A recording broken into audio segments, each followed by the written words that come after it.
factor. Okay, everyone should participate on this activity.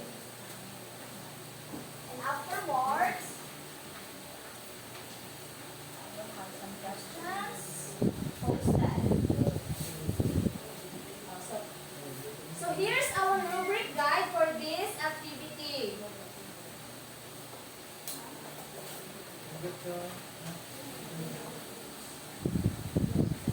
So for each group, I will ask you to explain on how you come up with the sorting.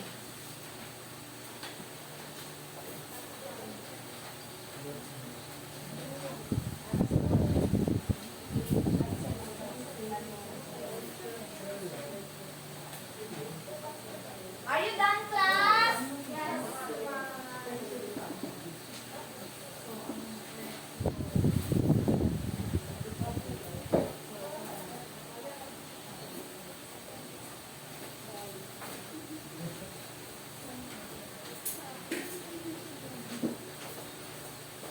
Okay, your time is up.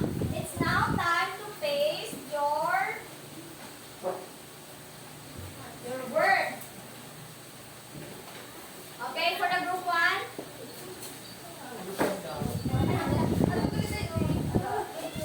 Get the tape from the table and paste it on the board.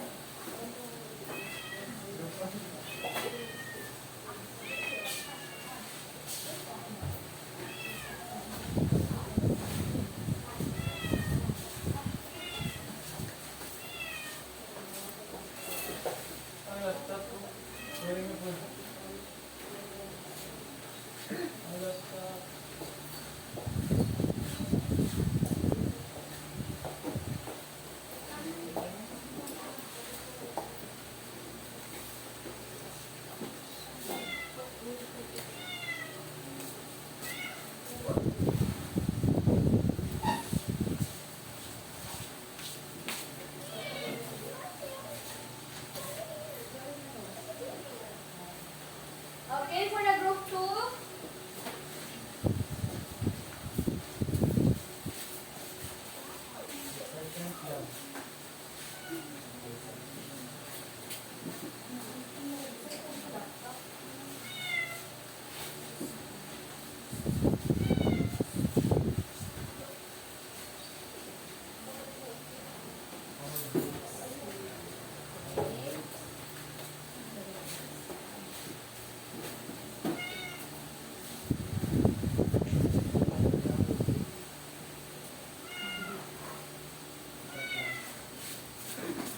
Okay, you all done. Great job. So in your group, I will ask, how did you come up with the sorting?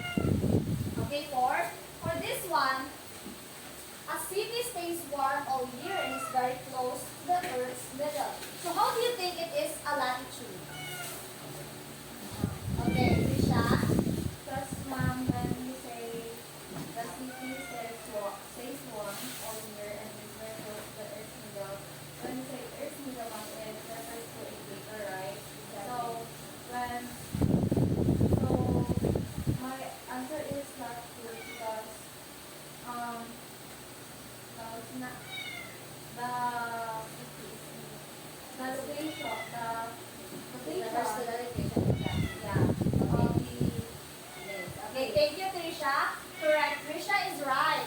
Because the latitude refers to the Earth's middle, refers to the equator. So when you say latitude, it is the location of the place that goes along with the equator. So it is how the place is away or near the equator. Okay, here group 2. Why did you say it is latitude? Okay. Do you have any idea? How did you come up with this?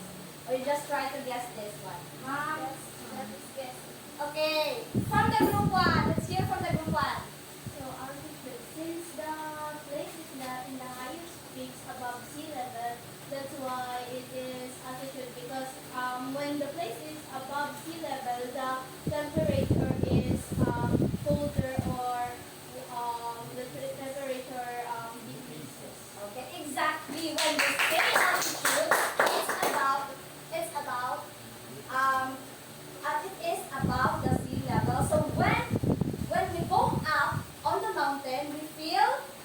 Cold because Higher altitude. correct, exactly. Okay, so the group 1 and group 2 face here two topography, but I only have that I will always ask you one representative from this class to answer this question.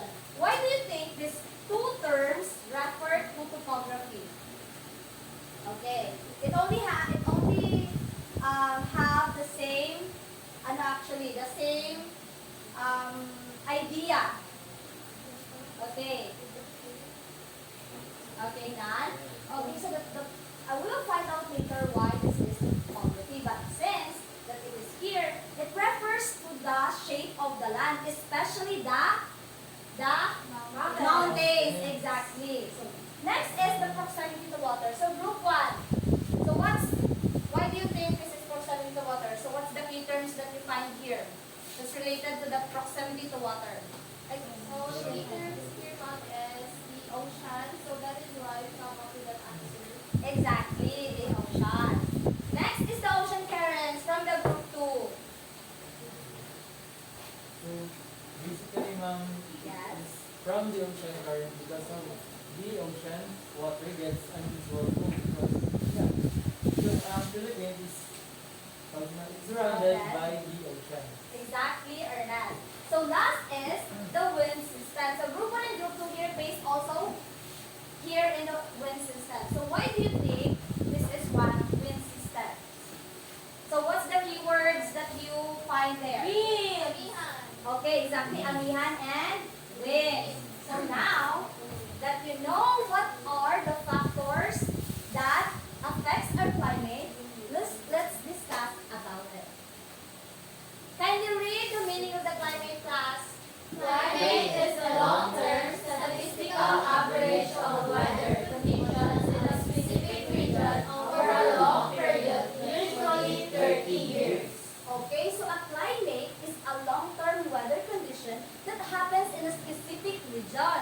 So it means that over a long period of time, the people is expected to feel a consistent climate. Okay? Yes, Did you get it, class? Yes, ma'am. Okay. Now here, let's recall the difference between the weather and the climate. What is again the difference between the weather and the climate? It's a long period. Okay. Can you repeat it, Mr. Ines?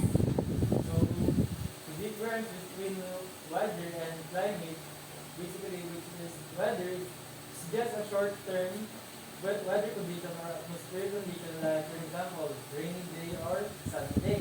While climate is the long period weather condition, like for example, the Sahara Desert. Exactly. So, and again, the climate is a long-term average atmospheric condition in a specific region, while the weather is, it is a mix of events that happens every day, that changes every day or hour. Example of the weather is sunny day, rainy day. So in the polar region, what do you think is the weather there? Cool. Exactly, cold. In the desert? It's Ah. Oh, very hot, exactly. Okay. So now, we will dig deeper into the factors that affects the climate, which is the latitude, the altitude, the topography, proximity to water,